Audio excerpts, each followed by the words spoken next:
Hello everyone. Myself Dr. C. A. Vishwanathan Iyer, Senior Assistant Professor at Balaji Institute of International Business SBUP. Welcome you all for yet another session related to cost and management accounting. Today we are discussing a very important topic, that is marginal costing. And that too, we are going to talk about decision making in marginal costing. Before we actually come to this topic, it is very important that you know the basics of marginal costing, the formulas which we generally use in marginal costing, like PV ratio, break even point, like your margin of safety. These are the concepts that you must be aware of. Having said that, let us understand what type of decision making can be asked in examinations with related to marginal costing. To be specific, there are five types of decisions which are generally solved as far as academics is concerned. This is definitely very practical. So the first kind of decision that you may have to take is make or buy. What is make or buy? You are a manufacturer, you manufacture something, but the same material, if suppose it is available in the market. Now, how should you decide whether you should continue manufacturing or it would be more profitable if you directly outsource, that is, buy the product from outside market? Second type is, suppose you have some additional capacity available for production and you are getting an opportunity from overseas customer, but the problem is relating to the expected selling price.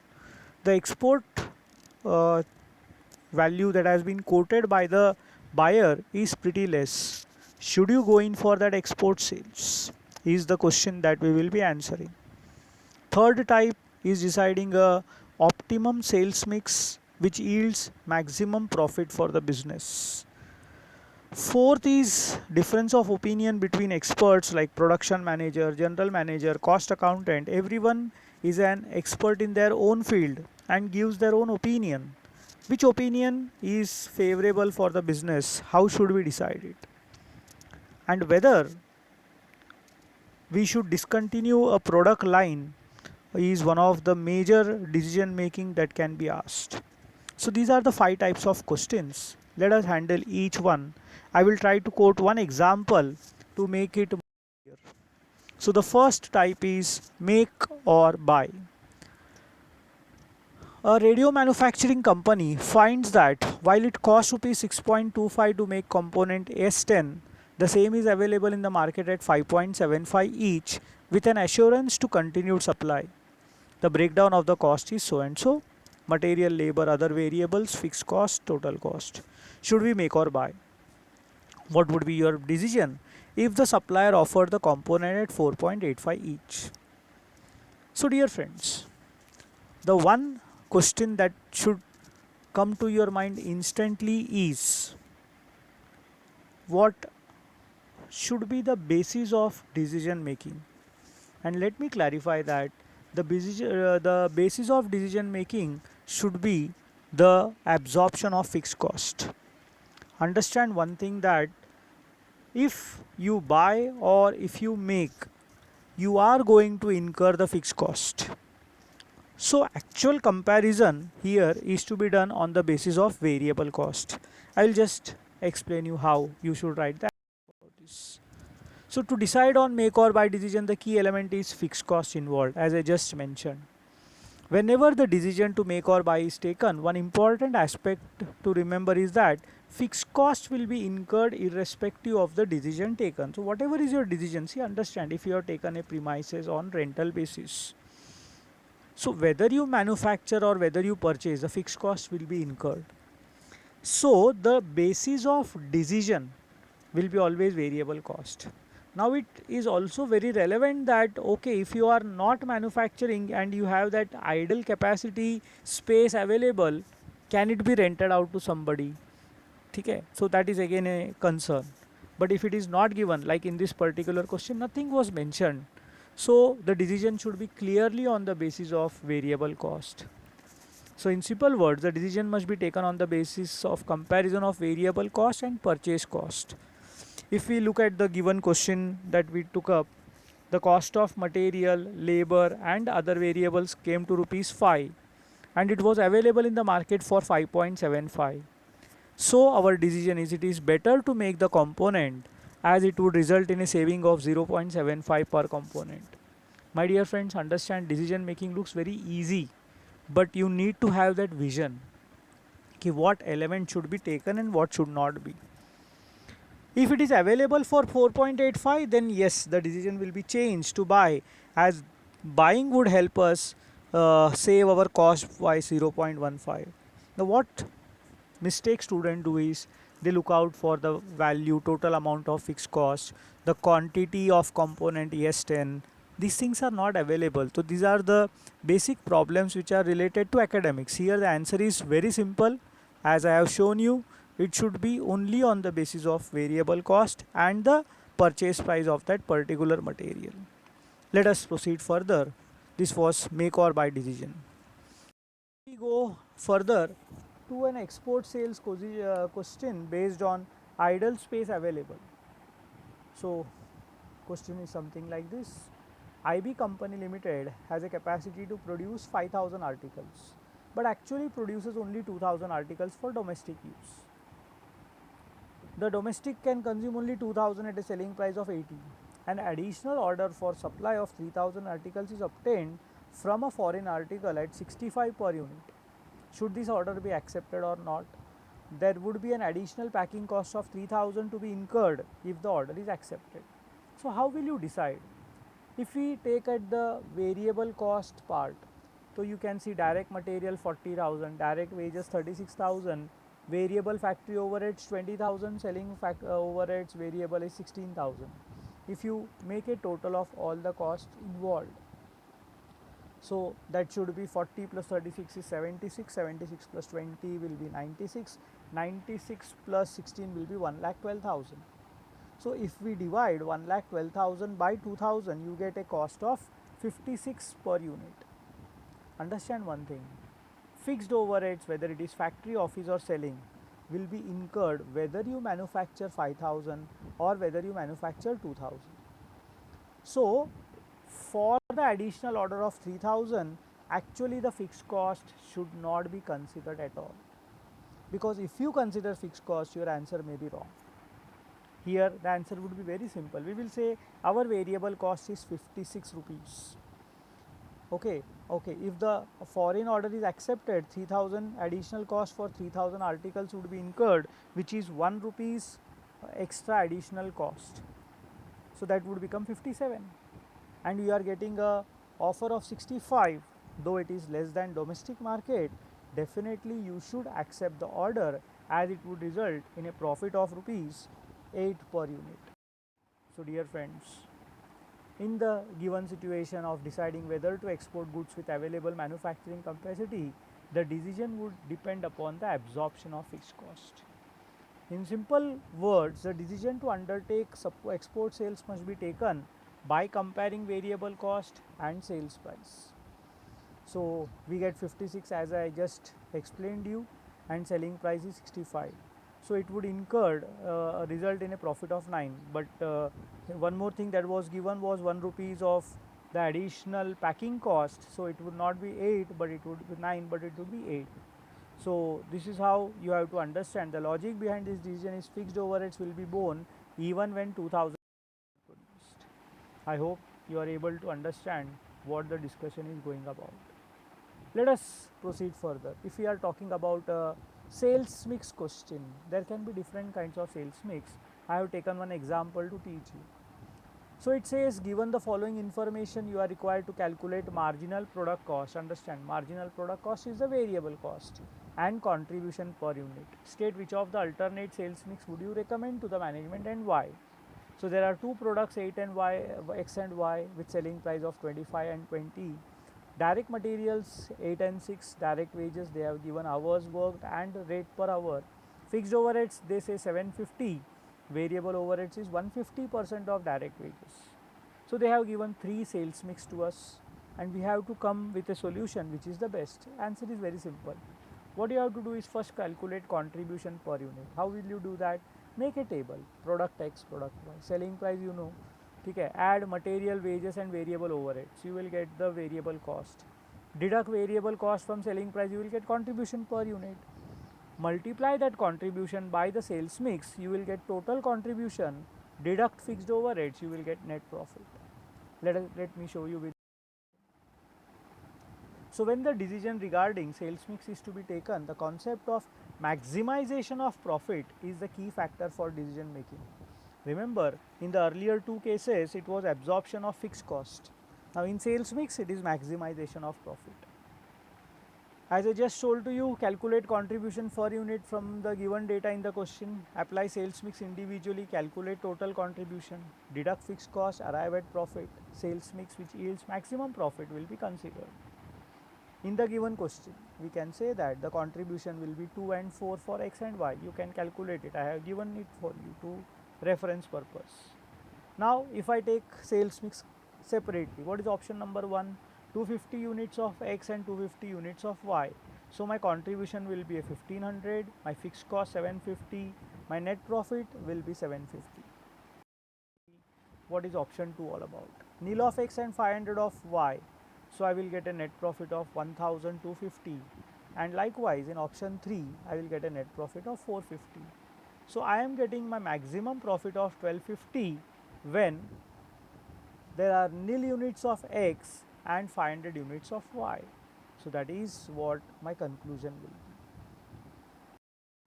The next type of question is a tough one, wherein you have to understand the logic behind it, wherein opinions of experts will be given. Say for example, it says SC company is presently operating at 50% of practical capacity, producing 50,000 units of an electronic component. They have received an overseas order of 30,000 units at 6 per unit. Budget production overheads cost for 50,000 and 80,000 are given. The sales manager thinks that the order should be accepted even if it results in a loss of 1 because he feels the sales may build up in near future. Production manager does not wish to have the order accepted primarily because the order would incur a loss of 0.25 per unit as the overseas order is only providing us 6 rupees.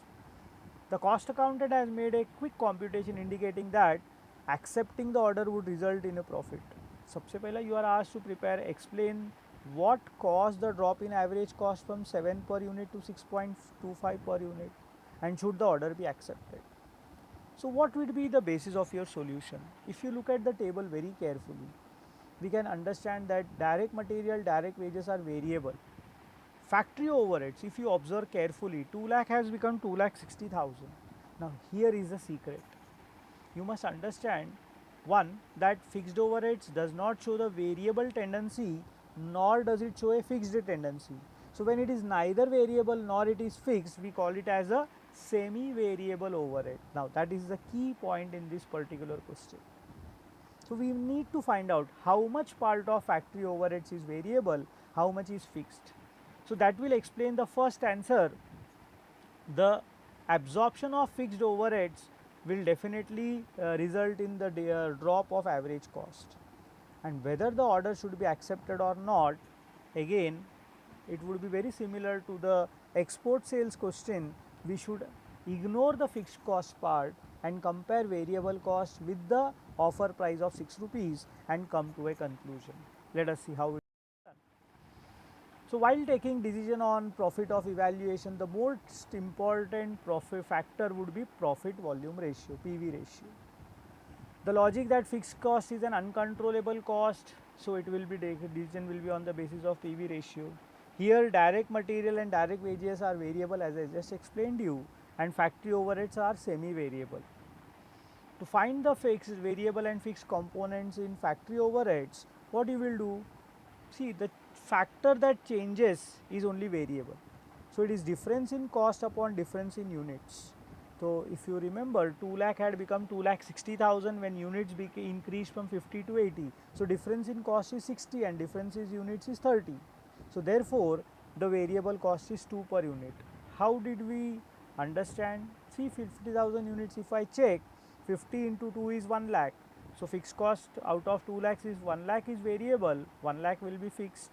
For 80,000 units, if I look at the variable cost part, it would be 80,000 into 2, that is 1 lakh 60,000, and therefore my fixed cost of 1 lakh is proved again. So I can say that the fall in the cost from 7 to 6.25 is because of difference in the per unit fixed cost absorption, that is 1 lakh divided by 50,000 and 1 lakh divided by 80,000. If you look at it carefully, it has reduced from 2 to 1.25. So that is the reason for fall. And should I accept the order? Yes, I should, because the variable cost is 5 and the offer price is 6. I hope you are able to understand the decision making. It's very simple if you understand the logic. The thing is understanding how to take a decision. And the final thing is discontinuing a product. Now whether to discontinue a product line is a big question. Okay? So again, let us see an example.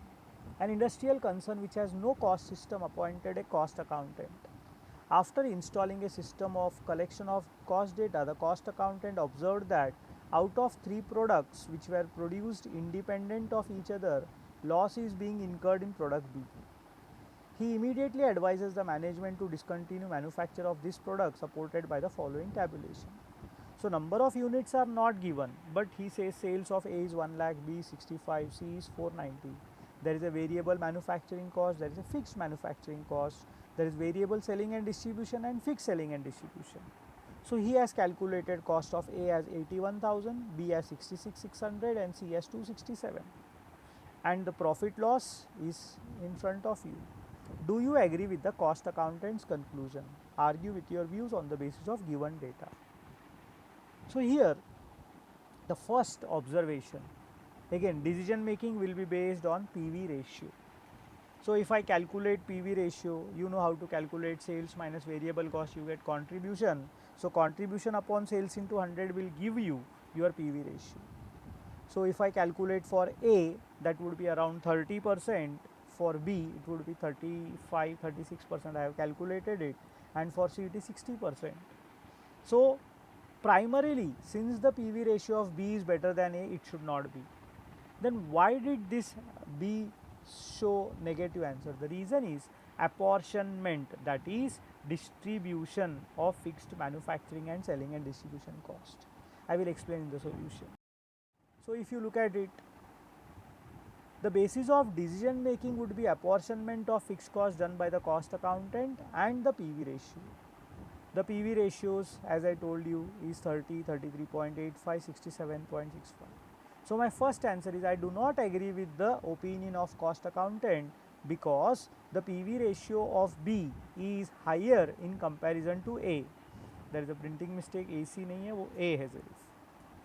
Also, there seems to be a bias of cost accountant for apportionment of fixed overheads for B, resulting in a loss of 1,600. Let us see how. Why do I say there is a bias? Because the fixed manufacturing apportioned for B is 19,000, while that for A is 6,500.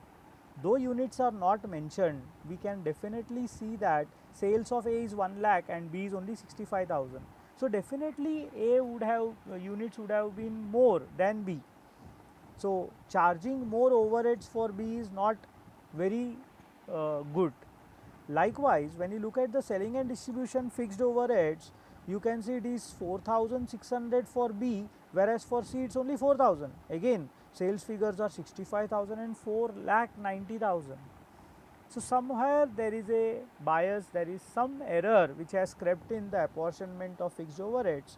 So it has resulted in loss for product B, and therefore we do not agree that product B should be discontinued.